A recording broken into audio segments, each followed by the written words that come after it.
Attention passengers. This is your co-pilot speaking. Your pilot is black mind, so you are not going blind and there is no power failure. You are merely experiencing the immense blackness of his proximity, and when you hear his voice, you and the cabin will get even darker than you are currently. We will be cruising at the speed equal to light, because the one other thing that travels equally fast is darkness. Your loved ones awaiting your arrival may not recognize you at first sight. This is normal.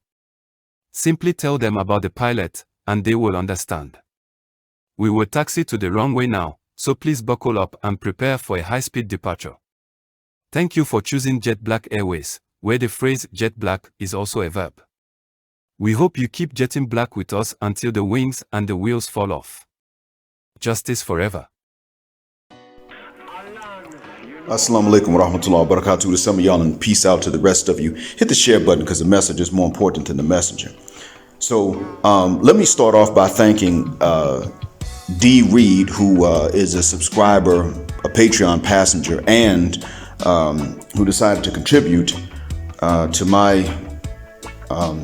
my savings for the business, and S. Rogers, the autodidact, from the bottom of my black heart and from the depths of my black mind, because he went 125 times beyond what I could have asked for.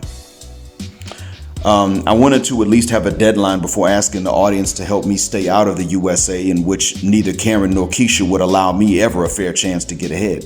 Trouble is, doors are closing and none are yet opening up. That could change tomorrow, because Sunday is the work day for us. It may not, but so far the only time a door opens is if it's insufficient for a husband and father to be responsible in these two offices. When I say office, I mean husband and father. So I had to start asking prematurely, based on the screenshot that you guys saw.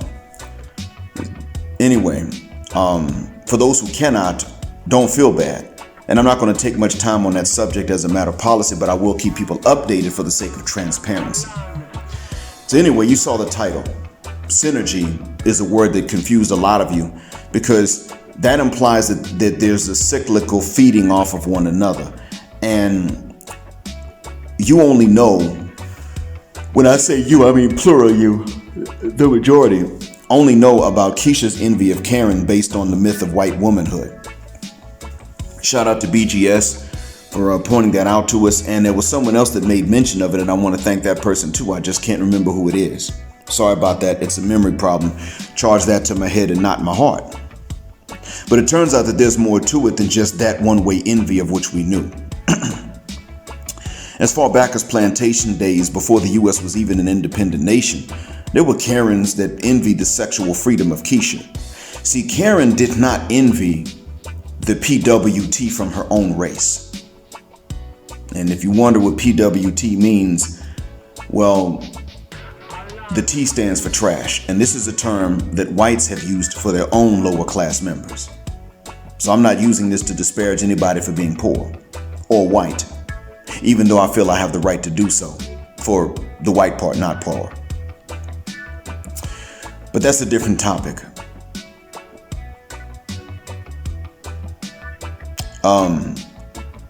You see, Karens envy the sexual freedom of Keisha because, well, Keisha could get one of us if she wanted. She could get, oftentimes she could get one of the Wyatts if she wanted, or both. I mean, who gonna check her, boo, right? So, you know, the truth be told, Karen might have thought that that so-called sexual liberation was better than it actually was, but at the very least they envied Keisha the way that an unmarried young woman or man might envy a pair of mating livestock, because they don't have to go through a marriage ceremony and everything else before they can get busy and bump uglies. There was something else to it too.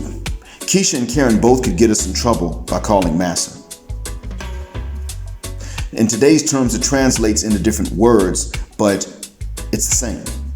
I'll explain now. Karen could get us in more trouble, of course, and Massa would put a little extra muscle into his efforts to teach us to stop.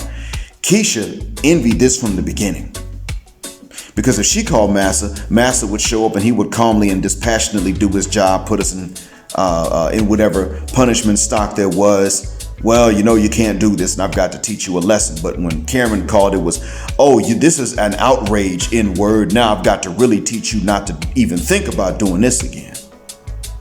You see the difference? On the flip side, these days, Keisha can put her hands on us more than Karen can put her hands on Brad and get away with it. That's the flip side. That's the opposite side of the same coin. Granted, Karen's used to slapping Brad in the face too, but they like to get Brad into fights with each other more because they know more about their men's explosive rage than even we tend to know. And, well, they know that simply telling men to not hit women won't go as far with Brad as it does with us. It goes far.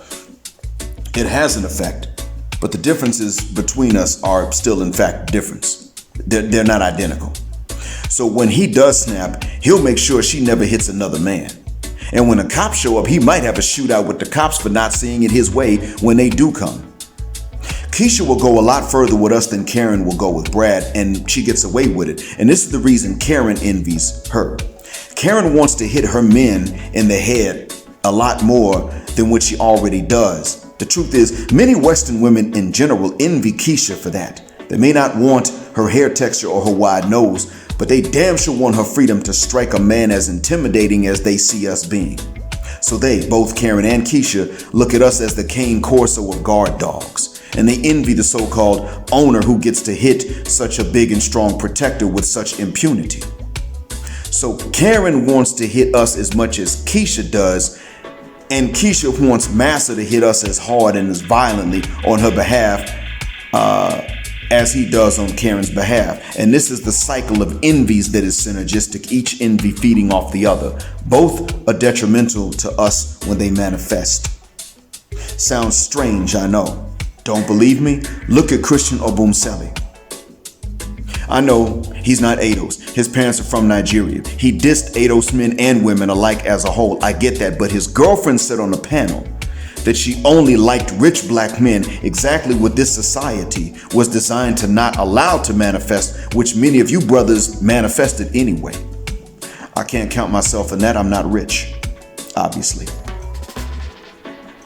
She knew that he felt some way about Ados women, though it didn't matter to her why.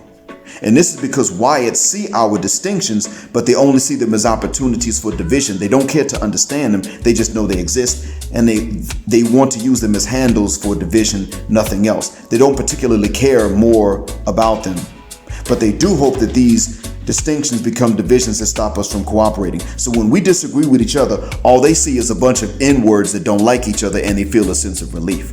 So when he expressed some kind of feeling about Ados women, all she saw was a wounded bird of a man. And as we know, Western women in general, any race, don't really want men that other women have hurt.